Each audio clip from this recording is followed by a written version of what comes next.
There's new information today on how the feds tracked down a man they describe as a sociopathic revenge killer. The man investigators now say was behind the anthrax attacks that spread fear throughout the nation and killed 5 people in the months after 9/11. We're told the FBI broke down the unique structure of the anthrax and tracked it back to Bruce Ivins, this man, an anthrax researcher for the government. He reportedly committed suicide last week after learning the FBI planned to prosecute him for those attacks. Since then, co-workers have described Ivins' behavior as erratic.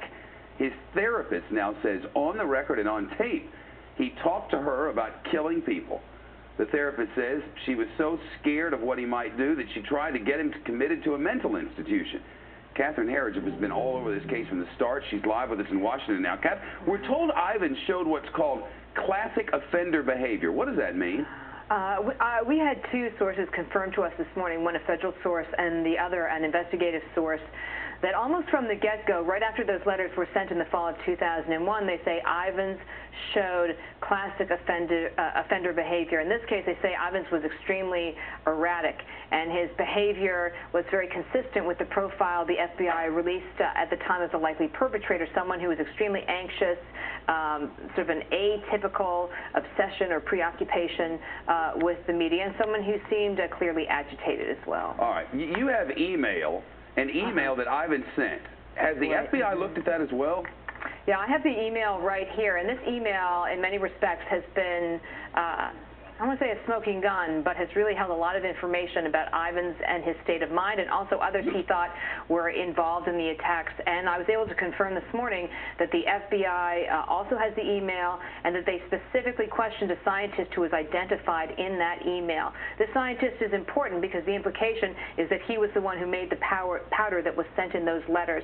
We're not identifying him for legal reasons at this time, but we have spoken to him, and he did confirm to us that he made powder at Fort Detrick, though he claims the powder he made was inactive. The spores were not deadly. Now, while you were speaking during that live report, we just got some breaking news, and it's coming to me from Associated Press.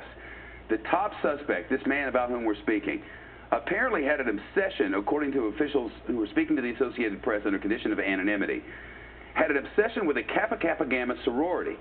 For some reason, the Kappas in general. Now, as it turns out, according to these officials, this could explain why some of the mail came from Princeton. Have you seen this? Well, I have seen it. I have 2 thoughts on it. One is one of the mysteries in this attack was why the letters were all postmarked from New Jersey, and the theory was it had to be someone who was at least familiar with that area for whatever reason. But the thing that really has my attention now, Shep, is that I am really struck by the number of damaging and negative leaks about Bruce Ivins really in the last 4 or 5 days. And whenever you see this cascading of information, it always makes me a little suspicious, because in a situation like this, it's always easy to blame the dead guy.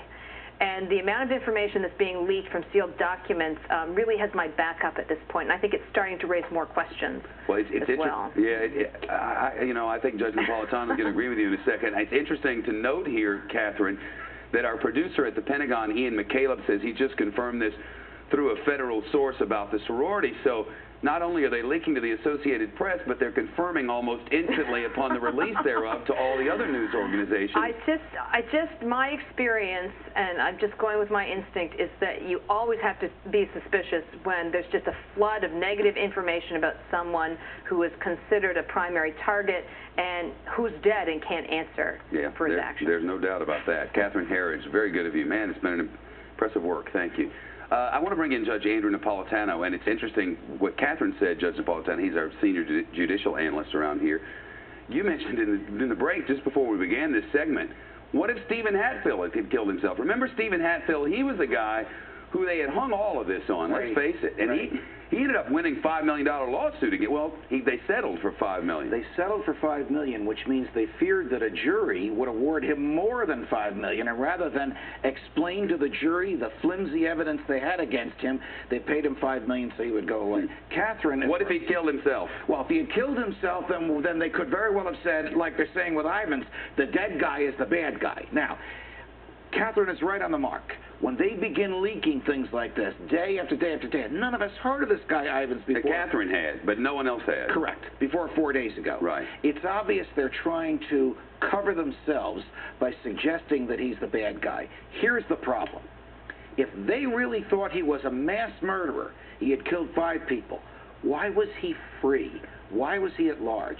Because they didn't have enough evidence to go to a judge and get an arrest warrant. If they don't have enough evidence to get an arrest warrant, they don't have enough evidence to get an indictment before a grand jury. So who do they think they're kidding? And they're about to stand up in front of us and tell us investigation closed. But I've listened to expert after expert, some familiar with this case in all of its intricacies, say that it would be how difficult it would be for one human being to pull this off. I think that those experts are correct. And the FBI made a lot of demonstrable, obvious errors. The congressman from Princeton, New Jersey, a former professor at Princeton by the name of Rush Holt, said they didn't come to his office where the anthrax was found for 7 weeks.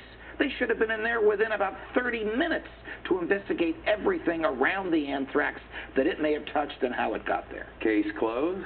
No. Case not closed, and they better not tell us it's closed without showing us their full file, including whatever evidence they have that points away from Dr. So if we don't get the full file, you're skeptical till the day you die. Absolutely. Judge Napolitano. Thank you, sir. You're welcome. World leaders offered a deal for Iran to suspend its nuclear program. Iran said, basically, forget about it. And now the country says it's got a brand new weapon. Iran with a new weapon. What's next for negotiations? All the details next in Studio B.